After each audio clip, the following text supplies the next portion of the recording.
a saint that I love very much, St. Maximus the Confessor, he talks about the divine logos, like in the gospel, but he says all things have a logos, right? All things that exist have a name, a reason, a purpose, and actually all of those are the same. The name of something, the reason, the purpose for it, it's the reason why you see it in the first place. Why do I identify something as having identity, as having being, is because I can see its purpose, even if it's unconscious. It doesn't have to be conscious. If I have a name for something, there's a reason why there's a name for it. So if there's a hole in the bottle, it's a bad water bottle, and I will exclude it from its participation in the identity of bottle, right? And so this is just how things work, and you just can't avoid it. This is just how reality functions, whether it's your family, whether it's a school, all of these things all have this structure. And the Last Judgment gets a cosmic version of every time I recognize something as having identity.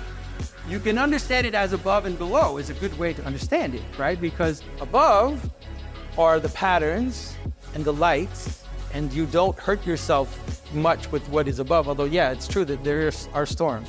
Let's say higher up from that, you have the stars, you have the patterns of reality, you have the light which comes up and shines, makes everything visible, and then below you've got things that die in darkness and decompose. The specific and the particular is down here, and the universal and the one is up here.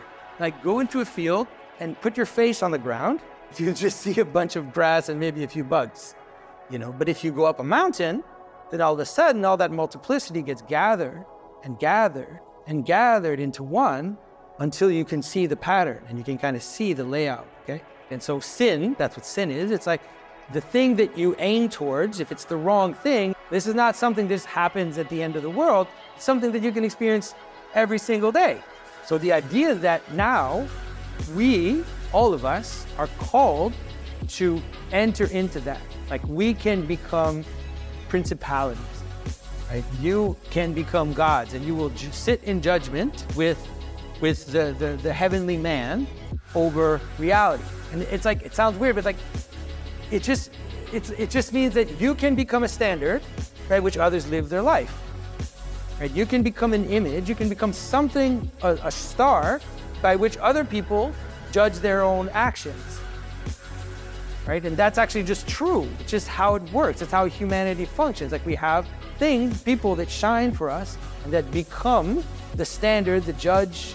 And so this is a cosmic version of that, which is that, in the end, all of this will be judged by the heavenly man and those that he has gathered in with him. You want to think about it that way. But that's already why we have things like patron saints. We have all that's why we name cities after people. That's why we name roads after people, because they become like principalities that give identities to things. And we want to live in their example by remembering them and by giving and by putting their name into the landscape even.